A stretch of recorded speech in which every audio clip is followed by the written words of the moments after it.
Hi friends. రాజులు రాజ్యాలను పాలించి చాలా గొప్ప పేరు తెచ్చుకున్నారు కదా.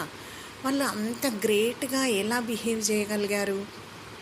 అదే ఆలోచిస్తూ ఉంటే నాకేమనిపిస్తుందంటే వాళ్ళకి ధైర్యము ఉండాలి, మళ్ళీ అణకువ ఉండాలి. అటువంటప్పుడే వాళ్ళు పెద్ద పెద్ద రాజ్యాలను కూడా ఏలగలిగినరు. ఆ రెండు ఉండాలంటే ఎలా సంభవం? ఇప్పుడు మామూలు మనుషులకైనా రాజులనే కాకుండా మామూలు మనుషులకు కూడా రెండు కంపల్సరీ ఉండాల్సినవి. మనోధైర్యము, మళ్ళీ అణకువ. మనోధైర్యం ఒక్కటే ఉందనుకోండి, అనుకోలేకుండా అది వేస్ట్ అయిపోతుంది. అణకువనే ఉండి మనోధైర్యం లేకపోతే అది వేస్ట్ అయిపోతుంది. కాబట్టి ఈ రెండు ఉండాలి.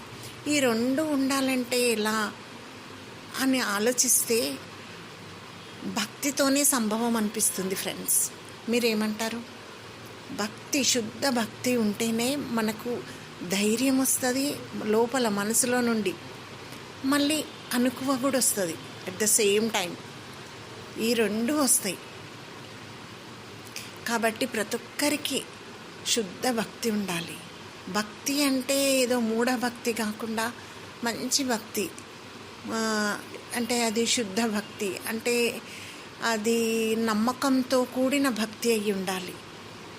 అలాంటి భక్తి ఉంటే మనము ఏదైనా సాధించగలుగుతాం అమ్మ దయతోని. ఏమంటారు? ఆలోచించి చూడండి. ఓకేనా? బాయ్.